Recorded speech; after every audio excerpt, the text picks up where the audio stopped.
अस्सलामुअलैकुम। हम एक नए वीडियो में आपका खैर मकदम करते हैं। आज हम जो है वेस्ट बंगाल सेट का एक पेपर लगाने वाले हैं। ये 26 सेट है जिसका ये पेपर हमारे सामने है। हम इसे लगाते हैं। पहला सवाल है, जेल में किसने दरिया वोल्गा के दहाने को आर्यों का वतन कहा है। यानी कहने का मतलब यह है कि दरिया के कौन कौन से लोग जो है, बहुत सारे लोगों ने लिसानियात की तारीख़ी जो लिसानियात उसके बारे में बहुत सारे लोगों ने थ्योरीज़ दी हैं कि एशिया में जो है आर्यन कहाँ से आए थे। कुछ लोग जो कहते हैं कि वो ईरान के रहने वाले थे, कुछ लोग वस्ती एशिया को इन लोगों का वतन बताते हैं। तो वैसे ही यहाँ पे सवाल है कि दरिया वोल्गा के किनारे जो है आर्यों का वतन किसने कहा है। तो इसमें चार ऑप्शन हैं। एक है प्रोफेसर श्रीधर, दूसरा है सुनीति कामार चैटर्जी, तीसरा है प्रोफेसर गायलस और चौथे हैं मसूद हसन खान। तो इसका अगर हम लोग सही जवाब देखें तो इसका पहला आंसर जो है, यानी पहला ऑप्शन जो हम लोगों को नज़र आ रहा है, प्रोफेसर श्रीधर, ये कहते हैं कि दरिया वोल्गा का दहाना जो है आर्यों का वतन है। तो अब हम लोग अपने दूसरे सवाल की तरफ बढ़ें। तो हमारा दूसरा सवाल है कि मशरक़ी हिंदुस्तान में दूसरी प्राकृत का अहद कब से शुरू हुआ। इसमें ऑप्शन है 500 कबल मसीह, 400 कबल मसीह, 600 कबल मसीह या 700 कबल मसीह। तो इसका अगर हम लोग सही आंसर देखें तो इसका हम 600 कबल मसीह जो है इसका सही आंसर होगा। दूसरी प्राकृत जो है, प्राकृत क्या है, प्राकृत का मतलब होता है फितरी ज़ुबान। हुआ क्या था कि जब हिंदुस्तान में आर्य आए थे और यहाँ की अवामी बोलचाल के साथ अवामी बोलचाल जब वो आए थे यहाँ, तो वैदिक संस्कृत बोलते हुए आए थे। और यहाँ आके जो है फिर जो है उन्होंने जब देखा कि अवाम के साथ उनका इंटरेक्शन हो रहा है, जिसकी वजह से उनकी ज़ुबान जो है संस्कृत जो है वो बहुत ही जो है बहुत ही जो है ख़राब होती चली जा रही है। तो उन्होंने जो है अपनी ज़ुबान को जो है कवायद के ज़रिए जो है जकड़ने की कोशिश की। जब उन्होंने कवायद को जकड़ा, अपनी ज़ुबान को कवायद के ज़रिए जकड़ा, तो क्या हुआ कि अवाम में जो है नई ज़ुबानों की पैदाइश हुई। तो वो जो नई ज़ुबान थी उनको जो है कवायद नवीसों ने जो है फितरी ज़ुबान कहा है। प्राकृत का मतलब होता है फितरी ज़ुबानें। मैं यहाँ देखिए, मैं यहाँ थोड़ा सा लिख देता हूँ। कवायद, ये प्राकृत का मतलब होता है वो ज़बानें जो फितरी तौर पर पैदा होती हैं। तो ये दूसरे का आंसर जो है सी हो गया। अब हम लोग तीसरे की तरफ बढ़ते हैं। ये तीसरा सवाल है कि कालिदास की विक्रम मोशी में किस ज़ुबान के अशार मिलते हैं। प्राकृत के, मागधी के, पिशाजी के या उपभ्रंश के। यानी सवाल है, कालिदास जो है संस्कृत के मशहूर मशहूर ड्रामा निगार भी हैं, बहुत बड़े अदीब माने जाते हैं। उनका एक ड्रामा है शकुंतला। शकुंतला तो सभी ने पढ़ा भी होगा, हैं, वो ड्रामा भी आप लोगों ने पढ़ा होगा। उनकी एक और किताब है विक्र मोर्शी। सवाल है कि इसमें किस जुबान के अशार मिलते हैं।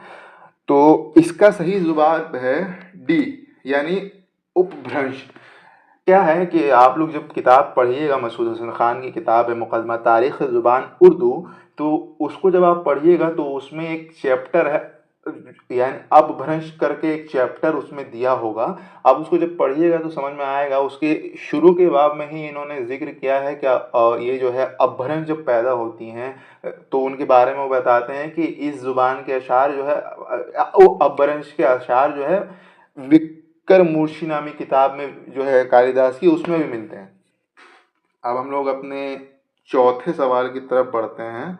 हमारा चौथा सवाल है वो भी लिसानियात से। ये देखिए कि इसमें सारे सवाल लिसानियाती से मुतालिक आ रहे हैं। अब ये सवाल है, जेल में से सही जुमरे की निशानदही कीजिए।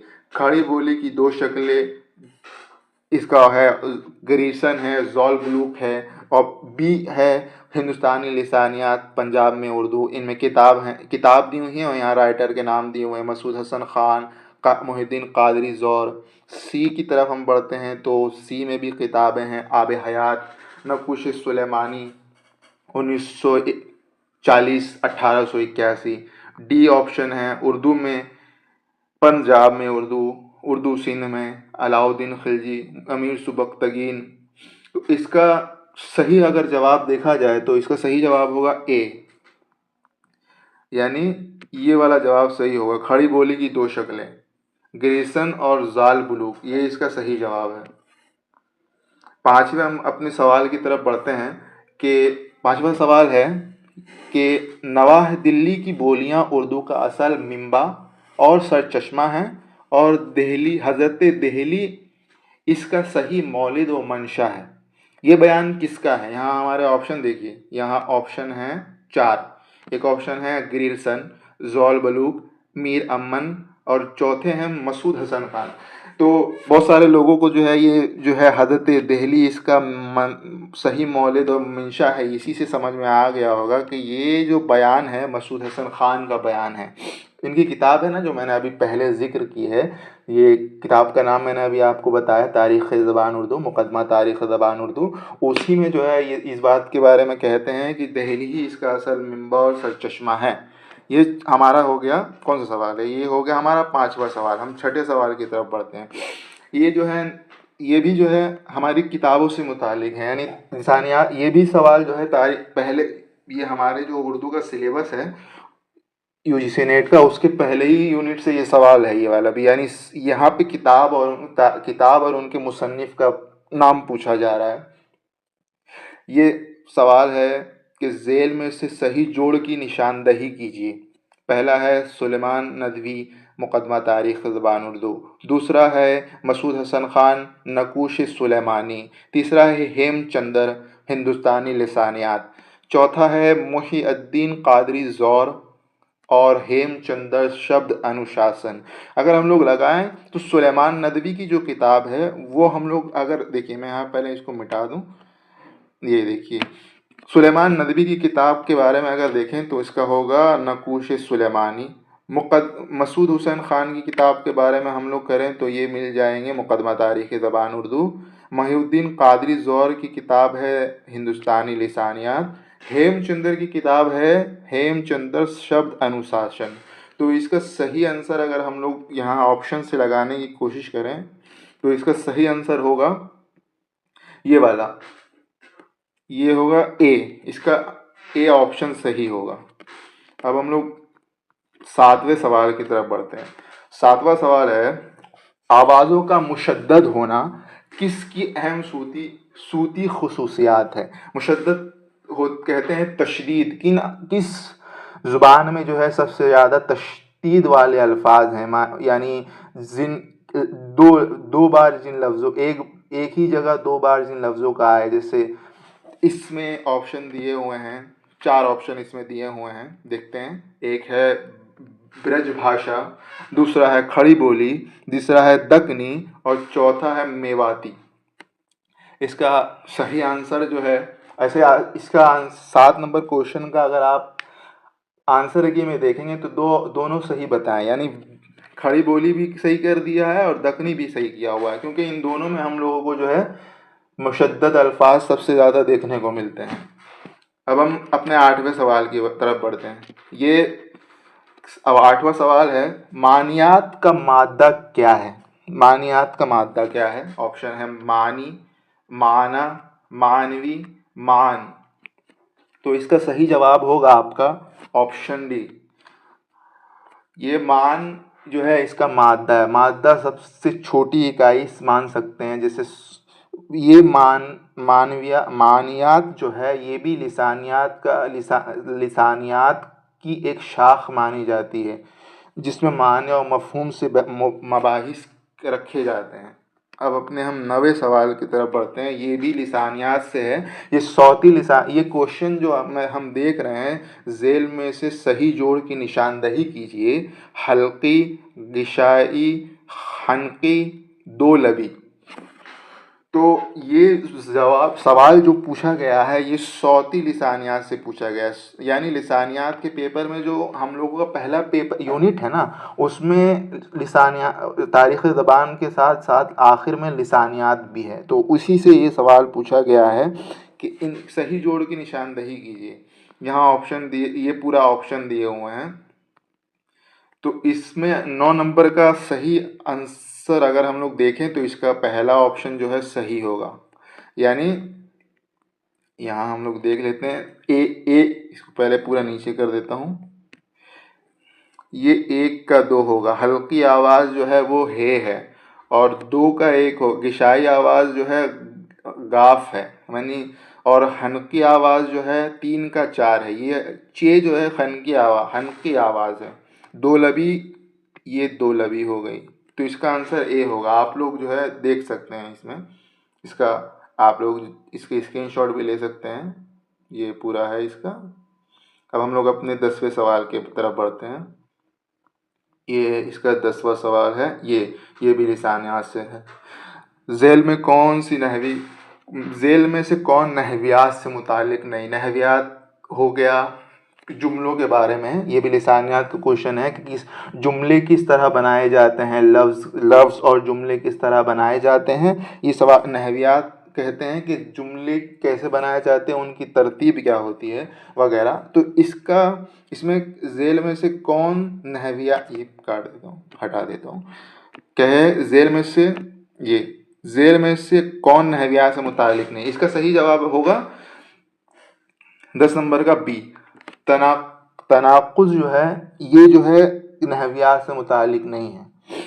अब हम 11वें क्वेश्चन की तरफ बढ़ते। ये शेर है, ये शेर है ना, ये एक शेर मिसरा दिया हुआ है, ये असल में कसीदे का मिसरा है। ये इसका सवाल है, शेर है चरख जब से अबलके अय्याम पर सवार, रखता नहीं है दस्ते ऐनान का बैक करार। ये शेर किस सिन का है और शायर कौन है? इसमें ऑप्शन देखिए। नंबर 1 है मरसिया जमील मजहरी, नंबर 2 मरसिया मिर्ज़ा दबीर, नंबर सी कसीदा सौदा, नंबर 4 मसनवी मीर हसन। तो इसका सही जवाब होगा नंबर सी कसीदा सौदा। ये कसीदा हमारे जो है निसाब में शामिल है। कसीदा है, मशहूर कसीदा है, जिसमें जो है सौदा ने एक घोड़े की कमज़ोरी और उसकी कमज़ोरी के पस मंज़र में मुग़लिया दौर के ज़वाल की कहानी को बयान किया है। तो ये हमारा 11वां सवाल हो गया। अब हम 12वें सवाल की तरफ बढ़ें। तो ये बयानात हैं, दावा और दलील के बयानात हैं। तो अब हम लोग अपने 12वें सवाल की तरफ बढ़ते हैं। एक दावा है, एक दलील है। दावा है, सोसाइटी के दबाव और कम अय्यार हरीफों के मकाबले ने मीर अनीस को हर जगह ज़्यादा इस्तिकामत पर कायम रहने न दिया। दलील है, क्योंकि मीर अनीस को रज़्म और बज़्म में तफरीक करने की सलाहियत नहीं थी। तो इसमें ये दावा और दलील है, आप लोगों को देख लीजिए। इसके ऑप्शन देखते हैं। इसके 4 ऑप्शन हैं।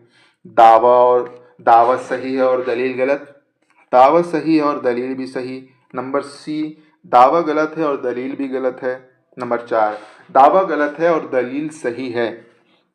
तो इसका आप लोग 12 है, ये 12 नंबर। तो इसका सही जवाब होगा ए, या इसका सही जवाब है दावा सही है दलील गलत है।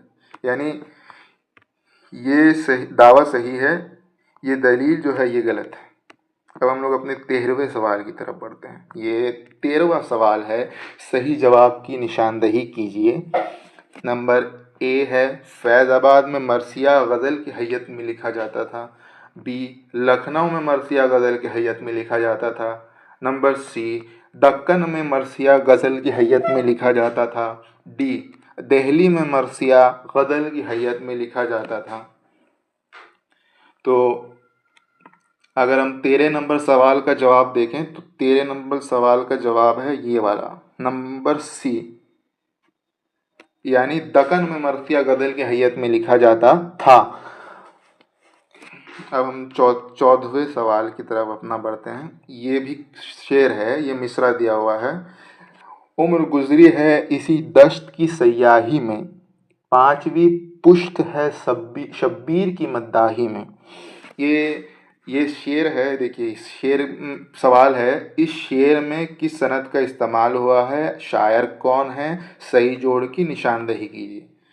तो अब हम लोग आगे बढ़ें तो इसके ऑप्शन हैं। सनत ताली मीर बब्बर अनीस, सनत तशबीह मिर्ज़ा सलामत अली दबीर, सी सनत इस्तारा मीर बब्बर अली अनीस, या डी सनत किनाया मिर्ज़ा सलामत अली दबीर। तो इसका सही आंसर होगा नंबर ए, सनत ताली मीर बब्बर अली अनीस। सनत मिसरा, ये जो शेर, ये मिसरा है, ये मरसिए का शेर है, यानी ये मरसिए का शेर है। उम्र गुजरी है इसी दस्त की सयाही में, पांचवी पुश्त है शब्बीर की मद्दाही में। यहाँ शब्बीर हज़रत इमाम हुसैन को जो है शब्बीर कहा गया है। और ये शायराना ताल्ली इस वजह से कही जा सकती है। शायराना ताल्ली का मतलब होता है, ये जो है शायरी की एक ऐसी, इसको एक ऐसी सनत कह सकते हैं जिसमें शायर जो है अपने अपने फ़न के बारे में, अपने इन अजदाद के बारे में फ़ख्री अंदाज में बयान करता है। तो यहाँ पे इन्होंने फ़ख्री अंदाज में बयान किया है कि जो है इसी दस्त की सयाही में उम्र गुजरी है। पाँचवीं पुश्त का मतलब होता है मिर्ज़ा अली बब्बर अली अनीस जो हैं लखनऊ के ही नहीं, उर्दू के मशहूर मरसिया निगार हैं। और इन पांचवी पुश्त का मतलब हो गया कि इनके घराने में पुराने, मतलब इनकी 5 नस्ल से जो है शायरी चली आ रही है। ये जो है मरसिया निगार मीर खलीक के बेटे हैं। और मीर खलीक जो है मीर हसन मसनवी की, मसनवी वाले मीर हसन जो हैं, जिनकी मसनवी है वो, अब मेरे मसनवी जो है उसके जो है शायर, उस मसनवी मीर हसन है, मशहूर मसनवी है बेनज़ीर और बद्र मुनीर की मसनवी। वो इनके दादा हैं मीर बब्बर अली अनीस के। इसीलिए इन्होंने कहा है कि उम्र गुजरी है इसी दस्त की सयाही में, पांचवी पुश्त है शब्बीर की मद्दाही में। ये पांचवी 4 पुश्त तो गिना ही दिए मैंने। और क्योंकि जो है मीर अनीस के बेटे जो हैं मीर मोनिस जो है वो भी जो है मरसिया निगार हैं लखनऊ के। अब हम लोग अपने 15वें सवाल की तरफ पढ़ते हैं। मिर्ज़ा सलामत अली दबीर की सने विलादत क्या है? ऑप्शन है 1803, 1797, 1800, 1808। 15वें सवाल का जवाब है 1803। मिर्ज़ा सलामत अली दबीर जो है दिल्ली में 1803 में पैदा हुए थे। उसके बाद ये और इनके वालिद साहब हिजरत करके लखनऊ चले जाते हैं। अब हम अपने 16वें सवाल की तरफ बढ़ते हैं। ये हमारा 16वां सवाल है। ज़ेल में से सही ज़ुमरे की निशानदही कीजिए। नंबर ए, मोहसिन काकोरवी तज़हीक रोज़गार है मेरे आँख में अश्कों के तमाशा गोहर। बी, गालिब ज़हे निशात अगर कीजिए इसे तहरीर। नंबर सी, इसको आगे करते हैं। नंबर सी, सौदा तज़हीक रोज़गार हुआ जब कुफ्र साबित है वो तमगा मुसलमानी। और नंबर डी, ज़ौक़ हुआ जब कुफ्र साबित है वो तमगा मुसलमानी। तो इसका सही जवाब होगा सी, सौदा तज़हीक रोज़गार हुआ जब काफिर वो तमगा मुसलमानी। 16 का सही जवाब है सी। 17 नंबर क्वेश्चन की तरफ बढ़ते हैं हम लोग। 17 नंबर में ये बंद है कि जिसके अंदरों आतिश पड़ी रे, अरे दिन रैन सुलगत वो मेरी रे, वही जाने कि जिसके तन लगी है बराह की आग तन मन मुँह दगी है। ये है कि ये बंद किस मसनवी का है? इसमें ऑप्शन दिए हैं कदमराव, कुतुब मुश्तरी, फूलबन या डी बकट कहानी। तो इसका सही जवाब होगा बकट कहानी। बकट कहानी एक मसनवी है ये बकट कहानी मसनवी है जिसे 12 मासा भी कहते हैं। इसके शायर जो हैं अब इसके मुसन्निफ कह सकते हैं अफजल झंझानवी हैं, या जिन्हें अफजल पानीपती भी कहते हैं। और इनका तखल्लुस गोपाल इनका तखल्लुस था, गोपाल। इनके तखल्लुस की, हिंदुआना तखल्लुस की एक अलग दास्तान है, वो किसी और बाब में जिक्र की जाएगी। ये शेर है, 18 नंबर सवाल है। वो लाले का आलम हज़ारे करम, वो आँखों के डोरे नशे की तरंग। यहाँ पे है, पूछा गया है मंदरजा झेल शेर की सही तख्ती की निशानदेही कीजिए, यानी इसकी तख्ती कीजिए कि ये कौन सी बहर है और किस बहर, इसमें कौन कौन से अरकान इस्तेमाल हुए हैं। तो इसमें 4 ऑप्शन दिए हुए हैं, 4 ऑप्शन है इसके। फ़ाइलातुन फ़ाइलातुन फ़ाइलन, बी है फ़ौलन फ़ौलन फ़ौलन फ़ाइल, सी है फ़ाइलातुन फ़ाइलातुन फ़ाइलन, डी है मफ़ाइलुन मफ़ाइलुन मफ़ाइल। तो इसका सही जवाब होगा बी। इसकी तख्ती करेंगे तो ये अरकान है इसके, फ़ौलन फ़ौलन फ़ौलन फ़ाइल। ये 18 नंबर क्वेश्चन। अब हम बढ़ते हैं अपने 19 नंबर क्वेश्चन की तरफ। 19 नंबर सवाल है, कसीदा तज़हीक रोज़गार किस नाम से मशहूर है? ज़हे निशात, बी शहर आशोब, सी तमग़े मुसलमानी, डी दर हिज अस। तो 19 नंबर का जवाब होगा ये कहते हैं ये वाला, ये 19 नंबर का जवाब होगा डी, दर हिज अस, यानी घोड़े की तज़हीक में। अब हम अपने 20 नंबर सवाल की तरफ बढ़ते हैं।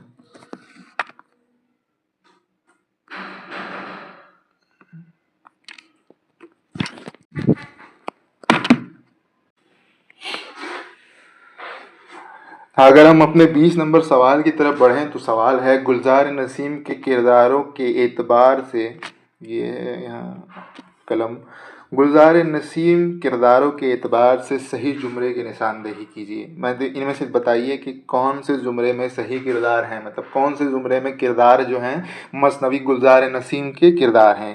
पहला है बद्र मुनीर, महरुन्निसा, ज़ैनुल मलूक, हमाला। बी है महमूदा, महरुन्निसा, बद्र मुनीर, हमाला। सी है हुस्न आरा, दिलबर, जमीला, महरुन्निसा। डी है जमीला, महमूदा, दिलबर, हुस्न आरा।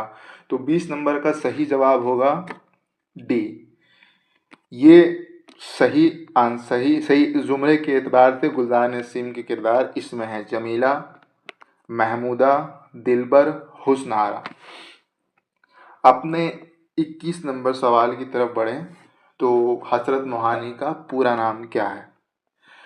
ऑप्शन है सैयद ज़िल्लुल हसन, बी है सैयद फ़खरुल हसन, सी है सैयद फजलुल हसन, डी है सैयद नूरुल हसन।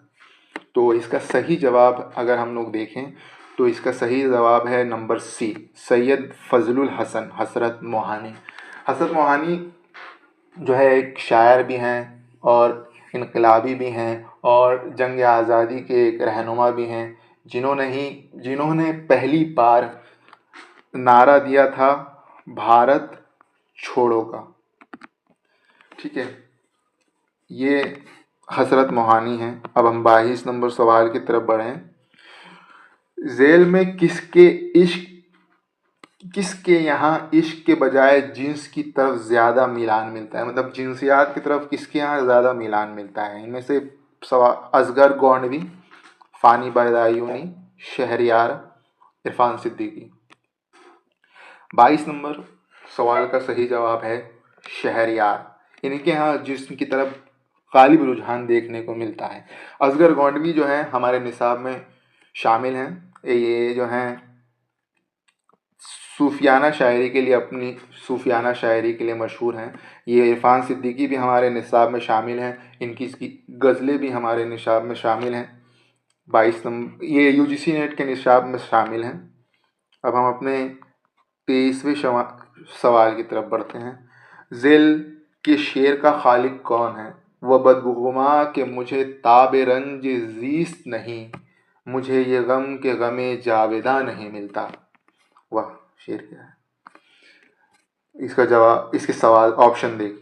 यगाना चंगेज़ी, फ़ानी बदायूनी, जिगर मुरादाबादी, या फिर हसरत मोहानी। तो इस 23 नंबर का सही जवाब है ऑप्शन बी, फ़ानी बदायूनी। ये जो है ये जो है इसका सही, क्योंकि ये शेर जो है इन्हीं का है और इन्हीं का शेर है ये। अब हम अपने 24वें सवाल की तरफ बढ़ते हैं।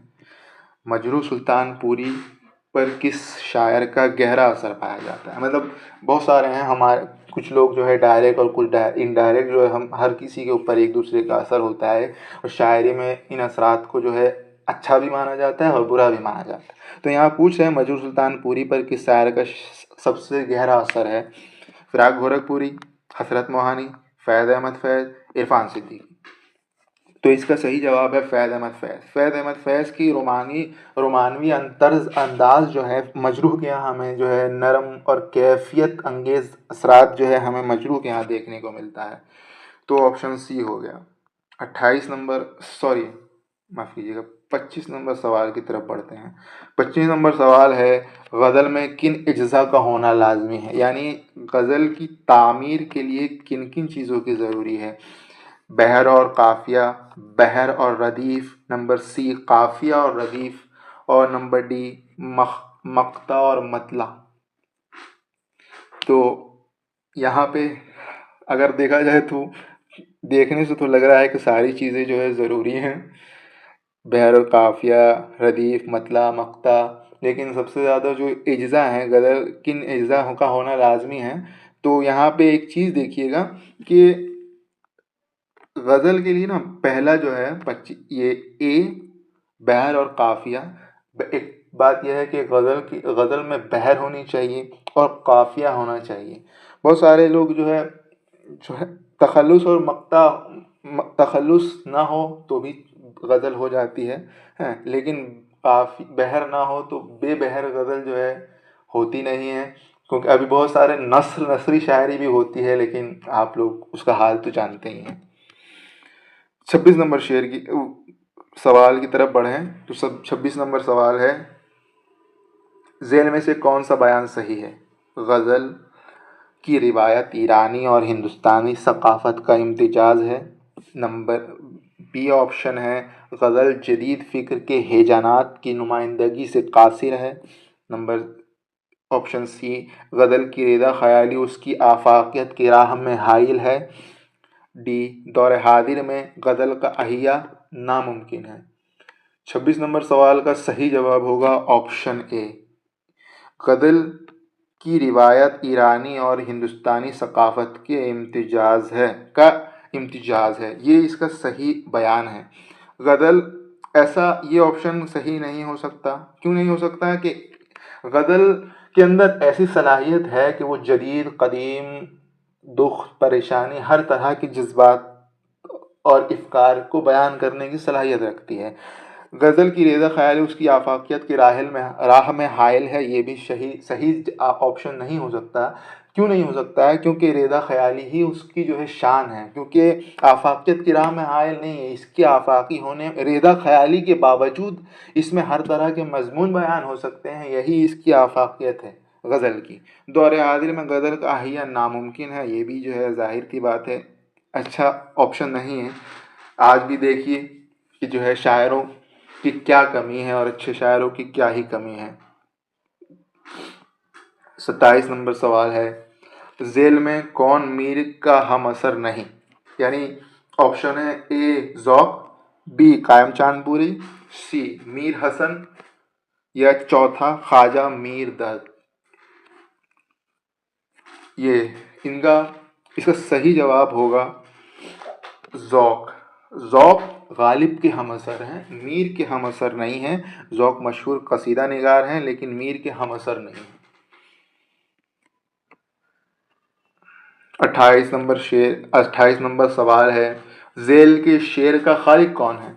रह गुज़र से सैल हवादस का है बेबुनियाद दहर, इस खराबे में न करना फ़िक्र तुम तामीर का। शेर का खालिक कौन है? ऑप्शन है, मिर्ज़ा गालिब, मीर तकी मीर, वली दकनी, मोमिन खान मोमिन। इसका सही जवाब है मीर तकी मीर। मीर तकी मीर का ये शेर है। हम 29वें सवाल की तरफ पढ़ते हैं। गालिब की शेर गोई का आगाज़ कब हुआ? ऑप्शन है 1828, 1816, option C 1807, option D 1805। 29 number सवाल का सही जवाब है 1807, ऑप्शन सी। गालिब की गज़ल गोई का आगाज़ 1807 में हुआ।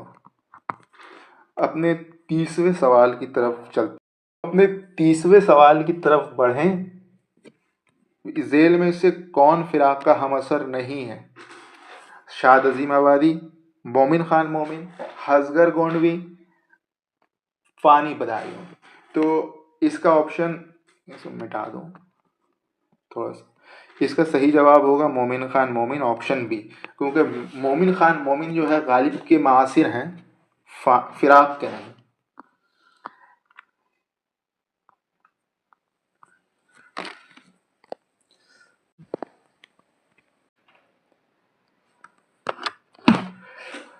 अभी के लिए इतना ही सही है। अब इसके आगे का हम किसी और वीडियो में बात करेंगे। तब तक आप लोग मेहनत करते रहिए, लगे रहिए, और इंशाल्लाह एक दिन आप लोग भी JRF क्वालिफाइड हो जाइएगा। अगर चैनल में नए हैं तो सब्सक्राइब कीजिए, लाइक कीजिए और अपने दोस्तों से शेयर करना ना भूलिए। और शुक्रिया, आपका वीडियो देखने के लिए शुक्रिया।